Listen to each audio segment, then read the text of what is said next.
Hey guys, One My Type Bar here, another video today. Today, we are gonna finish with your questions. I have car questions this time. Very interesting questions. I'm not gonna edit this out because I like keeping my videos as raw as possible, especially when it comes to stuff like this. So, we're just gonna start right off the get-go. Number one, if you could own one car for the rest of your life, what would it be? It's really hard. There's a lot of cars I really enjoy. Damn. If money wasn't a problem, a Porsche 911 GT3 RS, specifically in matte black, really good car. That car is absolutely beautiful. If money was a problem, I would say a second generation Eclipse in good conditions, a GSX preferably, in black, or I would consider it in red. Really great cars. Those cars are absolutely beautiful, but DSM people, drop a comment below. They're really horrible cars, especially when they've been ran through. Number two, be honest. What's the dumbest thing you've done to your car? Let me think. There's a couple of things actually that were pretty stupid. But anything that put me like in danger, I wouldn't say so. I'm trying to think of a couple.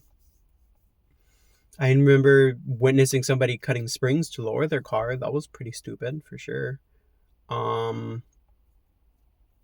Anything that I've done. I'm trying to think. I've owned so many of cars.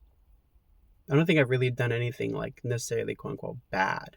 Maybe put the wrong bolt grade on a specific suspension part, but I can't say anything too crazy. Number two, what's one car related mistake you'll never make again? So what's one car related mistake? Buying a DSM for sure.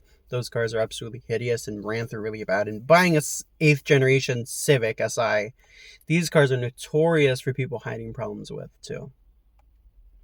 If you had unlimited money, would you still drive the same car or upgrade? Unlimited money is so if I was rich, I think, let's put it that way, if I was wealthy, I would probably humble myself and be with the same car. I don't think I would upgrade to something necessarily absolutely crazy, just because I tend to bond with cars very well. I like holding on to my cars for a very long time. It's kind of like a relationship. I kind of see cars as you drive it, you get used to it, you start fixing it up, start cleaning it, taking care of it. You kind of build a relationship with your car. When you start upgrading to other stuff that is newer, you kind of can't build that relationship. I mean, you can enjoy the car, but building a relationship is fixing the car, washing the car, enjoying the thrill of the car, and it's a deeper sense when you're fixing it. That's what I'm trying to say. Number five, if you had to build a perfect car personality, what would it be? Fast and reliable, looks good but won't break down. Those are just examples.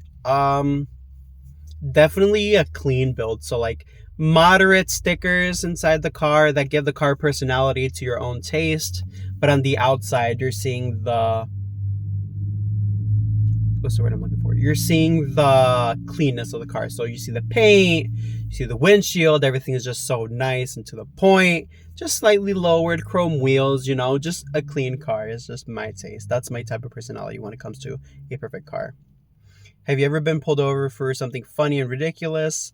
So there was one time, which this is the next question is, have you ever been pulled over for something funny or ridiculous? I wouldn't say it's funny or ridiculous, but the ending part is definitely funny for sure. I got pulled over in my 05 Toyota Celica. Had a bunch of anime stickers on it. You guys probably seen it. If you guys haven't seen it, check out my videos of the Celica when I used to have it. And I got pulled over in it. So I'm waiting patiently. He comes out and says, "Oh, your car reeks like weed. This and that." And I'm like, "Oh, I don't smoke. I really don't smoke." And that's what surprised me when they pulled me over for that. And they said, "Get out of the car." And I'm like, "All right, whatever, cool." So I got out of the car. They're digging through my car and stuff. And like, "We didn't find anything. Whatever. Have a good night." This was like 11 o'clock at night or midnight, getting out from work or something like that. And then they said, "Oh, we like your rear license plate." So my rear license plate, and this is what makes it really funny, was it said sponsored by a big anime breasts, let's put it that way. And I found that really funny. I'm like, oh, crazy. My ultimate dream garage, but you can only pick 3 cars. Man, really, really hard, but give me an Evo 8. Give me a Porsche 911 GT3, as I mentioned before, but I think I'd take it in lime green, though. Those lime green is really, really cool. And then a RCF Lexus IS200, I think they call it now. I'll upload a photo of all of these.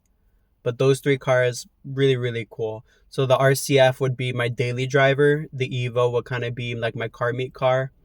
And then the GT3 RS would be kind of like my track car. I think that's kind of cool. Second to last question. If I could erase one car trend from existence. Ooh, the Carolina Lean.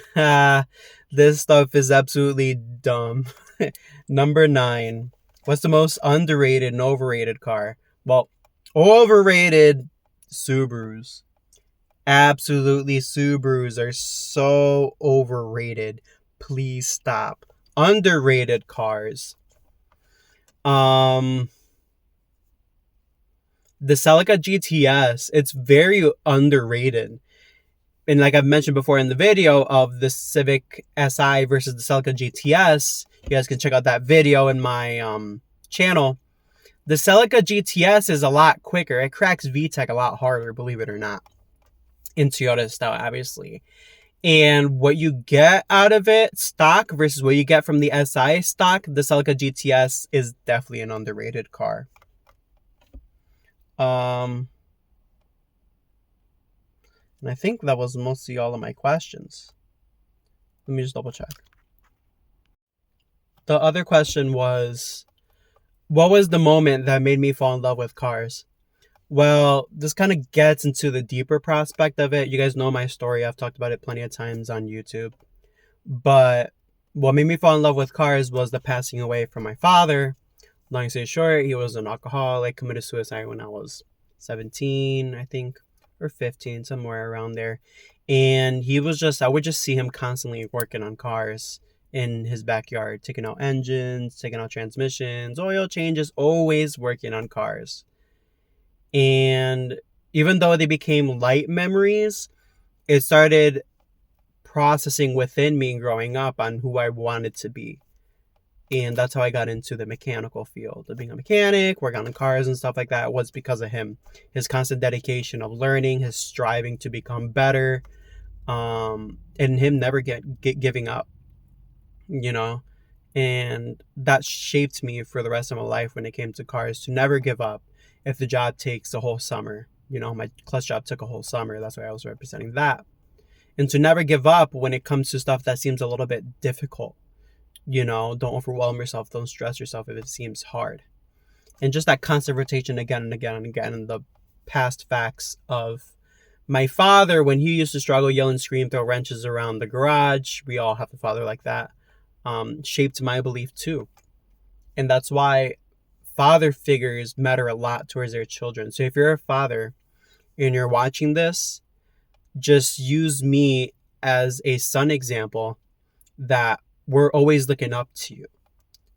You are shaping your son's future. You're shaping your son's inspirations and his personality. So you always try to be the best role model you can be.